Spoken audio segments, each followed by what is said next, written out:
Hola amigos conspiranoicos, y ya estamos nuevamente aquí con un episodio recién salido del horno. Como saben, seguimos durante las fiestas navideñas, así que vamos a tener un episodio que no podía faltar para esta temporada. En esta ocasión vamos a platicar sobre los Reyes Magos, incluyendo algunas tradiciones referentes a estos personajes, como es la famosa Rosca de Reyes. Los dejo con nuestro episodio. Mientras tanto estaré en un importante duelo. Sin más preámbulos, vamos a ello.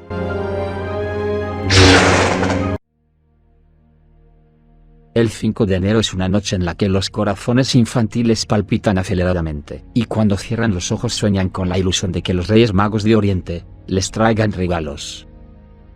Esperan que la carta que enviaron hace tanto tiempo, con el encabezado, queridos Reyes Magos, Melchor, Gaspar y Baltasar, llegue a su destinatario sin problemas. Es tanta la emoción y el nerviosismo de los más pequeños que, en el silencio de la noche, de tanto pensar en ellos, les parece oír el sonido de sus pasos, y el roce de sus túnicas de seda por los pasillos. Los magos que en realidad eran astrólogos. Pero, ¿sabemos cuál es el origen de los Reyes Magos? La única alusión que tenemos a estos personajes, aparece en el Evangelio de San Mateo, en el que se menciona a unos magos, de quienes no da los nombres, ni dice que fueran reyes, y ni mucho menos que fueran tres. El Evangelio cuenta que unos magos llegados de Oriente, fueron guiados por una estrella, para que adorasen al rey de los judíos que acababa de nacer. Al enterarse de esta noticia, Herodes el Grande, que por esa época era el rey de Judea, los mandó llamar para interrogarlos, y les hizo prometer que una vez hallaran al niño, se lo comunicarían para que pudiera adorarlo él también.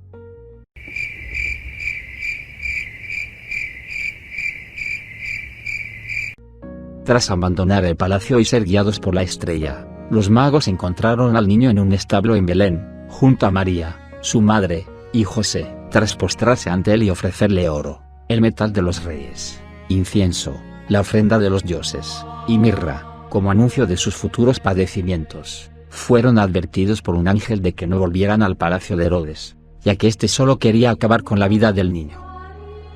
Los evangelios ofrecen muy pocos datos sobre los Reyes Magos. En realidad, la historia sobre los magos de Oriente aparece bien definida en los evangelios apócrifos, muy ricos en descripciones sobre estos personajes. En ellos, el término mago se ha de interpretar como un sinónimo de astrólogo, un sabio que puede, a través de la lectura de las estrellas, predecir acontecimientos.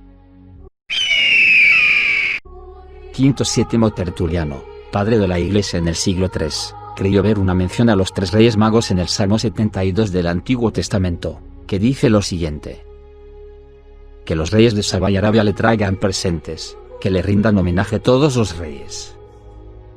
El hecho de que fueran tres se vincula tanto a la Santísima Trinidad, como al número de regalos que estos personajes llevaron al niño Jesús. La Edad Media puso nombre a los tres reyes. A pesar de las respuestas que se puedan encontrar en la Biblia, el origen de los Reyes Magos tal como los conocemos en la actualidad, tiene su origen en una larga tradición medieval que los bautizó con los nombres de Melchor, Gaspar y Baltasar. En España, y gracias a los testimonios escritos y artísticos que se guardan en la Biblioteca Nacional de España, somos testigos del nacimiento de esta leyenda a lo largo de los siglos. En concreto, en una de las piezas más excepcionales de la literatura española del siglo XVII, el llamado Auto de los Reyes Magos, una obra fundamental en la historia de la literatura española, por ser el texto teatral más antiguo que se conserva en lengua castellana. En dicha obra, aparecen Melchor, Gaspar y Baltasar, pero no son definidos como reyes, sino como esteleros, es decir, astrólogos.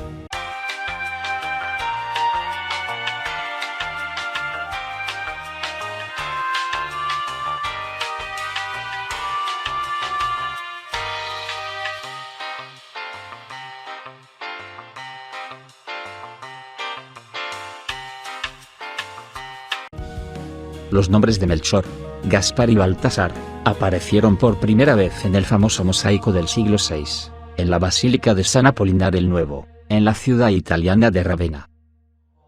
Según un manuscrito del siglo XIII, se creía que los magos podían proteger contra la epilepsia, y bastaba con rezar una breve oración al oído de un enfermo, pronunciando el nombre de los tres reyes para curarlo. En algunos puntos de Europa, el día 6 de enero se inscribían sus iniciales, G, B, M, en todas las puertas de las casas y en los establos, para salvaguardar a las personas y a los animales contra el ataque de demonios y brujas. La adoración de los reyes fue un motivo pictórico, que alcanzó su máximo esplendor durante el Renacimiento. Grandes maestros como Masaccio, Da Vinci, Gozzoli o Botticelli, en Italia; Van der Weyden, Memling, El Bosco y Rubens, en Flandes; y el Greco y Velázquez, en España, recrearon la famosa escena. La imagen era siempre la misma en la tradición cristiana: 3 reyes vestidos con áureos trajes y acompañados de exóticos séquitos, arrodillados en un humilde establo de Belén.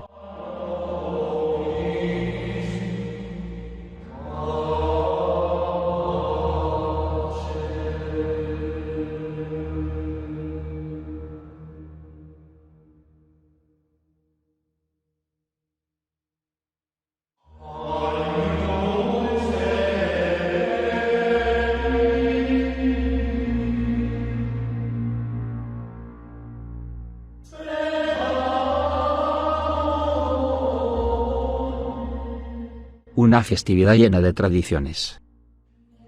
En la actualidad, la festividad de los Reyes Magos viene cargada de tradiciones como la de la cabalgata del día 5 de enero, en la que, como antesala de lo que ocurrirá durante la noche, los 3 Reyes Magos desfilan en maravillosas carrozas acompañados de sus séquitos. Los magos reparten caramelos y los pajes de cada rey recogen las cartas de los niños más rezagados.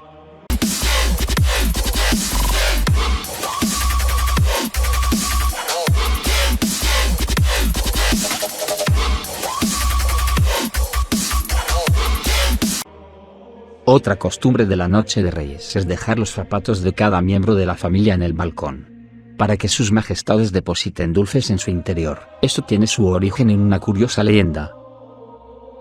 2 amigos del niño Jesús, apenados de verle siempre descalzo debido a la pobreza de su familia, quisieron darle sus propios zapatos, pero como eran usados, en un intento de que parecieran nuevos, y para que tuvieran mejor aspecto, los generosos niños se esforzaron en limpiarlos al máximo. Así que los lavaron y los dejaron por la noche en el balcón para que se secaran. Al día siguiente, milagrosamente, los zapatos aparecieron llenos de regalos y dulces como premio a su buen corazón. Los Reyes Magos habían pasado aquella noche por allí y habían recompensado la bondad de los 2 niños.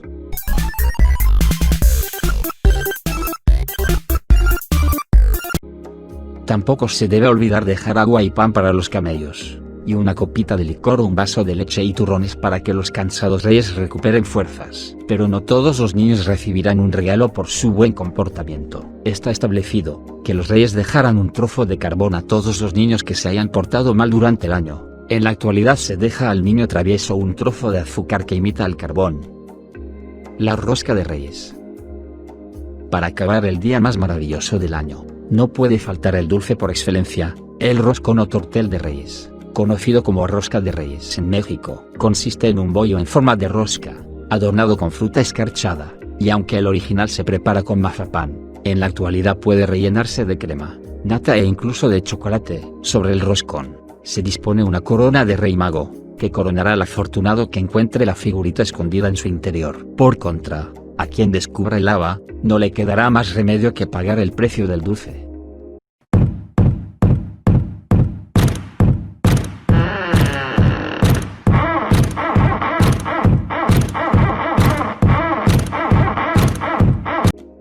Aunque el origen de esta tradición es algo incierto, hay quienes la sitúan en el siglo IV en el Imperio Romano, donde se acostumbraba esconder un haba común en el interior de un pan por simple diversión, durante la fiesta dedicada al dios Saturno, que coincidía con el solsticio de invierno. Ya antes habíamos hablado del origen de la Navidad en otro de nuestros videos. Si aún no lo ves, puedes encontrarlo por aquí. La forma ovalada de este delicioso bizcocho representa el amor de Dios, que no tiene fin, y hace alusión a la corona de los Reyes Magos. El muñeco escondido dentro del pan simboliza al niño Jesús que los reyes no encontraban, pues la estrella que los guiaba desaparecía. En México, ya es una tradición, que a quien le toque el muñeco dentro de este pan, debe de cocinar los tamales el día de la Candelaria, celebrada el 2 de febrero. Los dulces decorativos, que suelen ser frutas confitadas o cristalizadas, representan las joyas de las coronas de los Reyes Magos, aunque también denotan los elementos que se deben apartar de la vida para encontrar a Dios. Aunque parezca una obviedad, utilizar el cuchillo para cortar el pan, lo cierto es que este utensilio representa el peligro que acechaba al niño Jesús durante sus primeros años de vida.